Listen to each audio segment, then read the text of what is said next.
Hello, welcome to Sound and Fury Book Reviews. As usual, I'm Tina.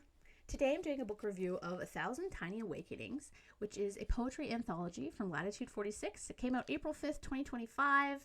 I received this book from River Street Writing in exchange for a fair review. And yes, I cut my hair. I know it's very short, isn't it? I like it. I was just so sick of it. It was so long, and it was so, as you could probably tell from my other videos, it was very just it would look like an old bog witch. And while I, resonate with the aesthetic of a bog witch, I don't really like when my hair hangs down my back in the summer. So, I cut my hair. I like it. Anyway, back to the review. A resonant, powerful little collection, 1,000 Tiny Awakenings, is poetry that deconstructs the idea of home under a post-colonial lens. What is it about? 1,000 Tiny Awakenings is a collection of genuine and heartfelt expressions from young and marginalized creators who challenge the oppressive structures that shape our world. These narratives, poems, and artworks echo through Turtle Island, ascending borders to offer a stirring testament to resilience and hope. Discover 15 young writers and 23 unique and powerful pieces that embody the spirit of resistance and resurgence, uplifting the upcoming generation in their pursuit to dismantle boundaries that define their bodies, lives, and futures. Through art and storytelling, these voices call for action and inspire revolution, reminding us that our words have the power to transform the world. Yes. So, yes, another poetry book. It seems that in my encroaching middle age, I am circling back to things I used to love in my youth, which was poetry. When I was in university, I had to read a lot of poetry because I was doing an English degree, and I loved it. But I fell off the poetry train for a good 15 years or so, the odd collection here or there aside.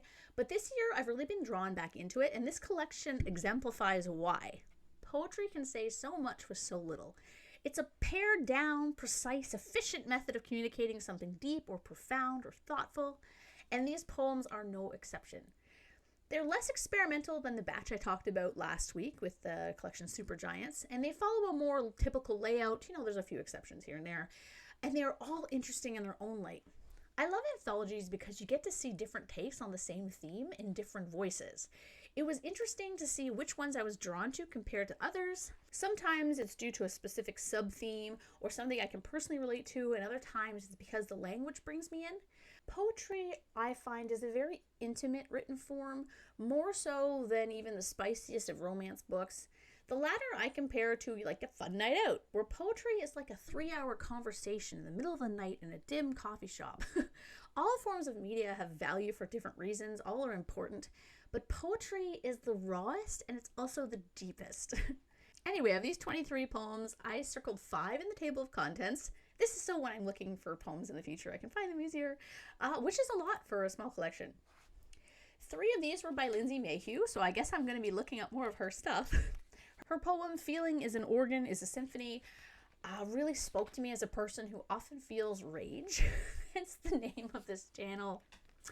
Meteor Fragmenting, even though it featured a city not my own, I still found resonant, as a lot of the things that she mentioned in the poem I can see where I live as well, such as homelessness and people's approach to that. I thought that this line from the poem was really poignant. Cities built on stolen land have only ever been taught how to take. Yep. Her third poem that I liked, co-written by Connor LaFortune, they're also the editors of the collection, these two, In the Aftermath of the Apocalypse, really dives into the theme of the collection, which is about oppression, and from reading it, how those who either suffer from the oppression or have the privilege can feel about this in witnessing it. It's a complex problem, a complex societal problem, and I am a settler descendant. On my father's side, I have the German heritage to contend with because I'm a second-generation German.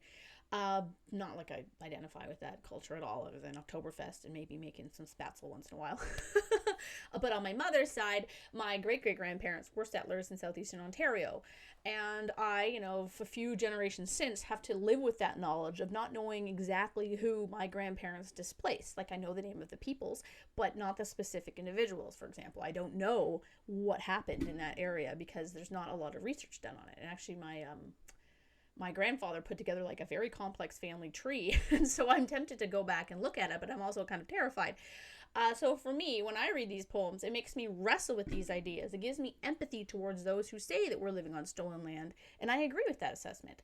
It's hard to read this stuff sometimes because of the ancestral guilt, the feeling of helplessness in the face of something that happened centuries ago by those of your own blood.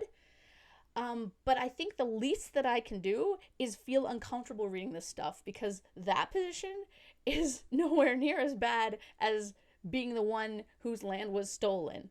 So I'm not saying, oh, have sympathy for me, I feel bad. I'm saying that I think it's important that I, from that ancestry, feel bad, because it is bad. And but how do we deal with it now? Because, you know, our society here is very structured. I mean, I don't want to give up my house that I worked hard to have, and I wasn't the one that came over and, you know, stole the land. But at the same time, I think that there is some kind of a it's behoven to me and people of my situation to at least acknowledge and attempt some kind of reconciliation. Anyway, you can talk about that in the comments if you want. All I can say is I just hope that you realize that I'm an ally in this situation. I'm not trying to make any kind of excuses for what the people in my, you know, my past have done. So, while all the poems in the collection were great, none of them, you know, I was bored or kind of wanted to skip, or I was confused, or I thought were overly wordy or not wordy enough. There were two others that I really liked. Happiness is a Warm Dog by Nicole Robitaille is incredible. It's so interesting, and it's I can't even get into it without spoiling it. So if you pick up this collection, totally check out that one. Actually, read all of them, but I really liked that one. And likewise, Schrodinger's Casket by Kay Keisler. I couldn't really relate to that on a personal level because I'm not of the background of the person writing, and it really deals with that. But the ideas within it and the interesting twists it takes made it another favorite of mine. Overall, if you couldn't tell, this is a poetry collection that really makes you think. It's easy to digest, but also makes you contemplate stuff. It makes you really kind of consider things that maybe feel uncomfortable to consider. I highly recommend this, especially if you live in Canada. Yeah, thank you so much to River Street Writing for this collection. I really, really liked it, and I'm going to suggest that my sister, who is very involved in activism, things like that, check it out, and all of her activist friends, because I think that they would really, really find it meaningful too. So, thanks.